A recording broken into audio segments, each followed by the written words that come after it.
Sometimes a story comes along that sounds like it's straight out of a Hollywood blockbuster. But what if it actually happened? Well, that's what we're diving into today. We're going to unpack one of the most unbelievable, most audacious military operations in modern history. Okay, so picture this. It's the middle of the night, January 3rd, 2026. 2 in the morning, we're in a dark room somewhere in Florida. The only light is this eerie glow from a bunch of screens, and sitting right in front of them is the President of the United States, Donald Trump. And he's not watching some action movie. No, this is a live feed. He's watching his own special forces in real time, storming a house thousands of miles away in Caracas, Venezuela. And inside that house, the Venezuelan president, Nicolas Maduro, is sound asleep. He has absolutely no idea that in just a few minutes, his world is about to be turned upside down. So how did they pull this off? Well, just moments before, American helicopters were flying crazy low, like 100 feet above the sea, to sneak past Venezuelan radar. Then, boom, a cyber attack hits and the entire city of Caracas goes dark.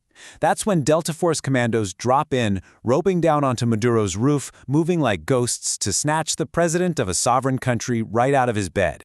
And you want to know how Trump described it? Those are his own words to Fox News. He said it was just like watching a television show. I mean, let that sink in.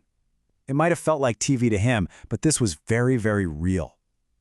The next morning, the entire world wakes up to this absolutely stunning news. The U.S. just kidnapped the leader of Venezuela. So this whole event, this midnight raid, it just shattered the global status quo. And it left everyone asking two huge questions. First off, why? Why on earth did the U.S. do this? And maybe even more importantly, if the most powerful country on the planet can just go and grab the leader of another nation, what does that mean for everybody else? But look, something this big, this audacious, it doesn't just happen on a whim. This was the climax of months and months of secret, careful planning that went on completely under the radar. Let's look at the timeline, Operation Absolute Resolve. It all started back in August of 2025. A covert CIA team slips into Venezuela, and their only job is to track Maduro's every single move. By November, things escalate. President Trump gets on the phone with Maduro and gives him an ultimatum. Leave power, leave the country. Maduro says no, and that's the trigger. The planning goes into overdrive. They literally built an exact replica of Maduro's home in Kentucky so Delta Force could practice the raid over and over. The final green light? It comes on Christmas Day, of all days, probably thinking security would be more relaxed for the holiday. There's a little weather delay, but on January 2nd at 10:46 p.m., Trump gives the final go-ahead. All right, so the raid happens. The world is in shock. What's the official story from the White House? They said it was all about stopping drugs. But the source material we're looking at today suggests that the real motive, the real reason, was something else entirely, something way more valuable. So you've got two completely different stories here. The official line from the U.S. was that Maduro was a narco-terrorist, and this was just a law enforcement mission to keep cocaine off American streets. But the other side of the coin, the argument from our sources says, forget the drugs. This was a grab for oil, a play to seize control of the biggest oil reserves on the entire planet. And when we say the biggest reserves, we're not kidding. Just look at these numbers. Venezuela is sitting on 303 billion barrels of proven oil. That's more than Saudi Arabia. It's more than 4 times what the United States has. We're talking about almost a fifth of the whole world's supply right there. This isn't just about a resource. It's a geopolitical grand prize. Now, this tension over oil, it didn't just pop up out of nowhere in 2026. Oh no, this has been brewing for decades. It really kicked off back in 2001 when Hugo Chavez came to power and nationalized the whole oil industry, basically telling foreign companies, thanks, but you're done here. That set off a domino effect, a U.S.-backed coup attempt that failed, years and years of crippling sanctions from the U.S., and finally, in 2019, the Trump administration completely blocked all of Venezuela's oil exports. Okay, let's circle back to that official story, drug trafficking. Does it actually hold water? Let's take a look at the numbers and see.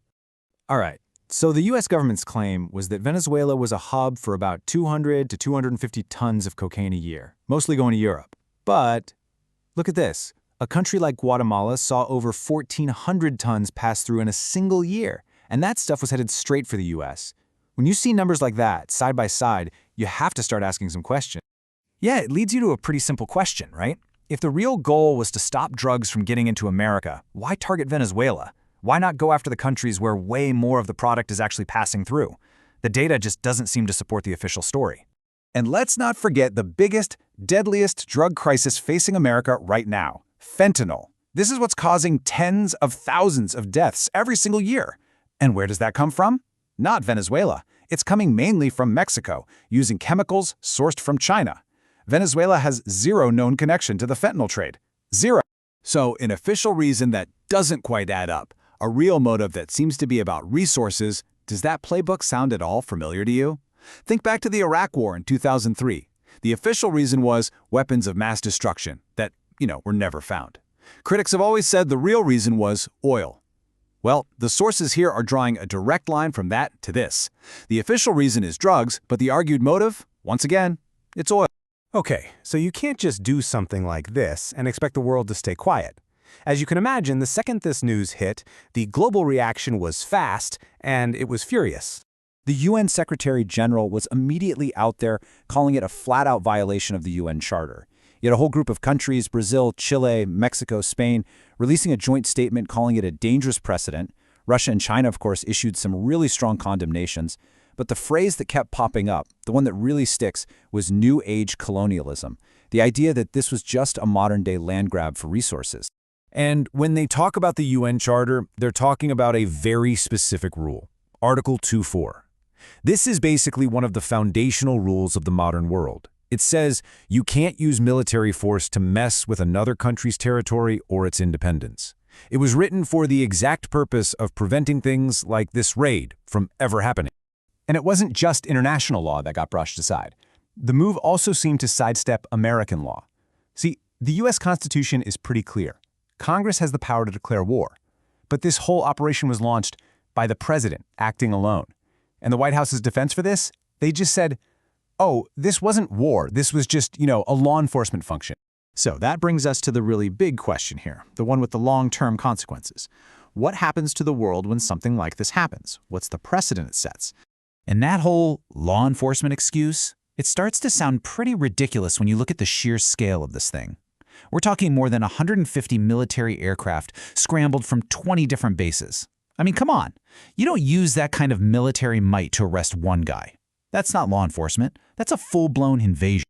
And that right there, that's the real danger, isn't it?